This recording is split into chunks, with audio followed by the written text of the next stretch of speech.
আগষ্ট আৰু 22 আগষ্ট মোৰ কাৰণে সঁচাকৈ বৰ আনন্দৰ দিন, ভাগ্যৰ দিন।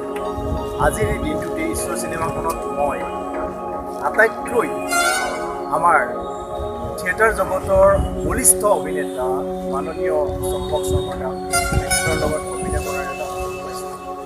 আকৌ আন এজন অভিনেতা আমাৰ দীনেশ দাস ডাঙৰীয়া তেখেতৰ লগত অভিনয় কৰাৰ সুবিধা পাইছোঁ।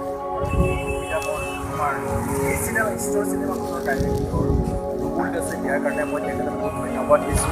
আৰু এই চিনেমাখন যাতে আমাৰ অতি সোনকালে ৰাইজৰ মাজলৈ আহিব পাৰে তাৰ কামনা কৰিছোঁ। আৰু ৰাইজেও যে ইয়াক ভালকৈ আগুৱাই লয় আদৰে তাৰ কামনাৰে তাৰ কামনা মই কৰিছোঁ।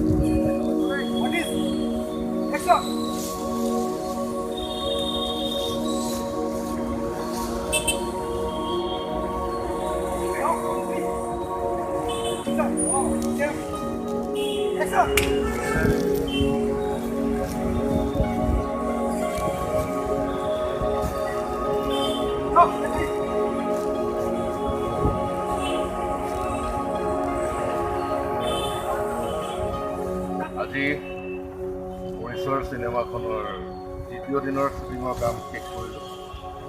ভাল লাগিল আজিৰ দিনটো গুৱাহাটীৰ কেইবাটাও স্পটত আমি কাম কৰিলোঁ। মোৰ লগত আজি কো এক্টৰ হিচাপে আছিল আমাৰ বৰ্মন ভাল ছাপোৰ্ট দিছে আৰু আমাৰ তেখেতক আগতো এদিন মই মোৰ লগত একেলগে কাম কৰোঁতে লগ পাইছোঁ। সম্পূৰ্ণ ভাল অভিনয় কৰিছে, ছাপোৰ্ট দিছে আৰু চিনেমাখনৰ যিখিনি কাম এতিয়ালৈকে মই কৰিছোঁ এখন একশ্যন মুভি যেনেই মোৰ অনুভৱ হয়। আৰু মোৰ চৰিত্ৰত পুলিচ অফিচাৰ এজন অতি খঙাল আৰু তেতিয়ালৈকে তাৰ যিবোৰ কাম কাজ দেখিছোঁ নিগেটিভ কেৰেক্টাৰে কৰি ভাল লাগিছে। মই অলপ একশ্যন ধৰ্মী চৰিত্ৰবিলাক কৰি পাওঁ। ৰুবুল ডাইৰেক্টৰ, তেওঁৰ কামৰ কোৱালিটি আছে, কম্প্ৰমাইজ সহজে নকৰে আৰু কম্প্ৰমাইজ নকৰিলে কোৱালিটি ভাল। মোৰ বিশ্বাস, আশা কৰিছোঁ এই চিনেমাখন সোনকালে ৰাইজৰ মাজলৈ আহিব আৰু ৰাইজেও ভালকৈ আদৰি ল'ব বুলি মোৰ এটা বিশ্বাস এতিয়ালৈকে লাগিছে।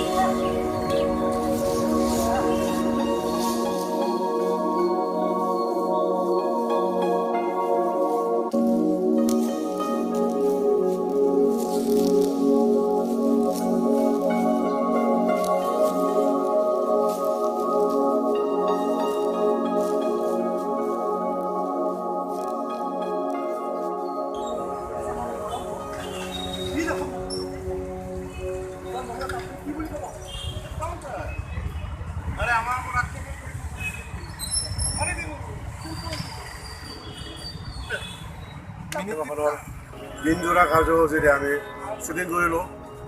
টিভি টাৱাৰৰ পৰা আদি এতিয়া আমি 6 মাইল ফ্লাইঅভাৰৰ ওপৰত আছোঁ। আজি শ্বুটিং কৰিলোঁ তাত। মোৰ লগত আছে এনভাইৰনমেণ্টৰ তাৰকা চম্পক শৰ্মা, আমাৰ পুলিচ ডিপাৰ্টমেণ্টৰ তেখেতে চাকৰি কৰি কিন্তু পুলিচ ডিপাৰ্টমেণ্টতে পুলিচৰ ৰোলে কৰিছে।